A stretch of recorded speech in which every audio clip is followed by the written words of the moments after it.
E, havendo escapado, então souberam que a ilha se chamava Malta.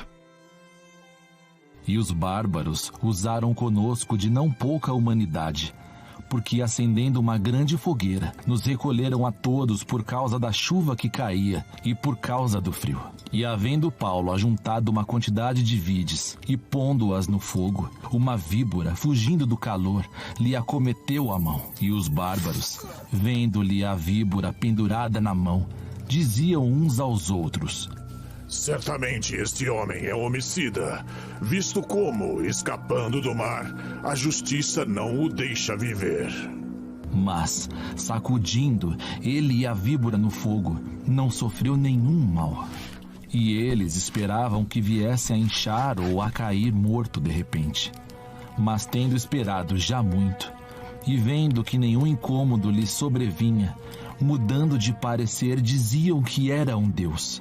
E ali, próximo daquele lugar, havia umas herdades que pertenciam ao principal da ilha, por nome Públio, o qual nos recebeu e hospedou benignamente por 3 dias.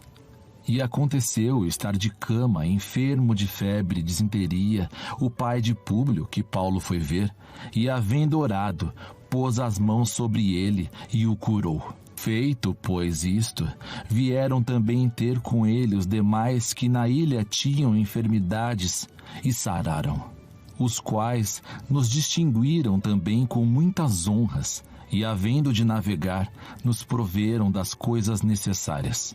E 3 meses depois partimos num navio de Alexandria que invernara na ilha, o qual tinha por insígnia Castor e Pólux. E chegando a Siracusa, ficamos ali 3 dias. De onde, indo costeando, viemos a Régio.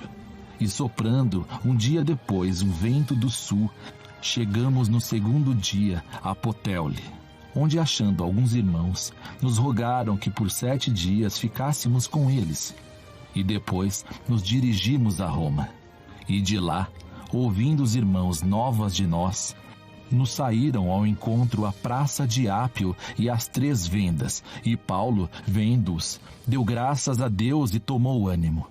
E logo que chegamos a Roma, o centurião entregou os presos ao capitão da guarda. Mas a Paulo se lhe permitiu morar por conta própria, com um soldado que o guardava.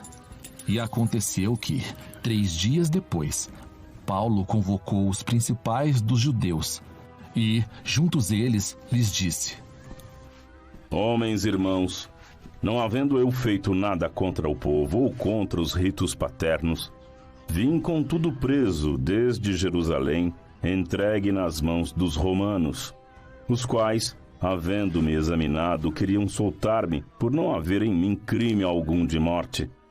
Mas, opondo-se os judeus, foi-me forçoso apelar para César, não tendo contudo de que acusar a minha nação. Por esta causa vos chamei, para vos ver e falar, porque pela esperança de Israel estou com esta cadeia.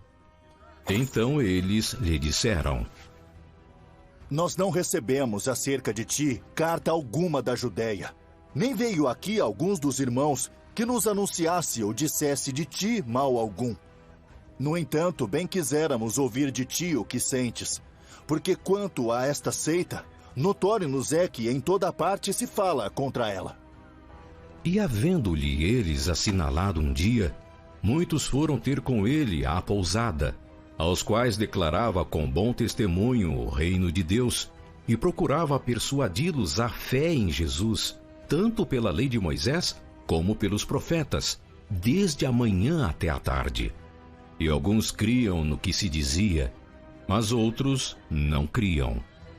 E como ficaram entre si discordes, despediram-se, dizendo Paulo esta palavra: bem falou o Espírito Santo a nossos pais pelo profeta Isaías, dizendo: vai a este povo e dize: de ouvido ouvireis e de maneira nenhuma entendereis. E vendo, vereis, e de maneira nenhuma percebereis.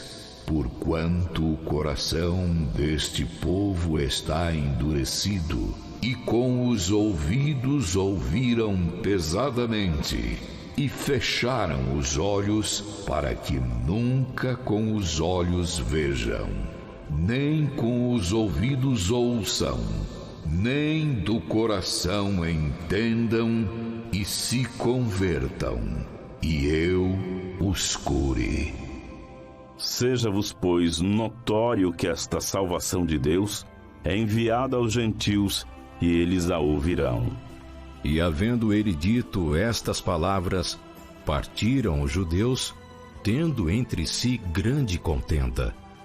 E Paulo ficou 2 anos inteiros na sua própria habitação que alugara, e recebia todos quantos vinham vê-lo, pregando o reino de Deus e ensinando com toda a liberdade as coisas pertencentes ao Senhor Jesus Cristo, sem impedimento algum.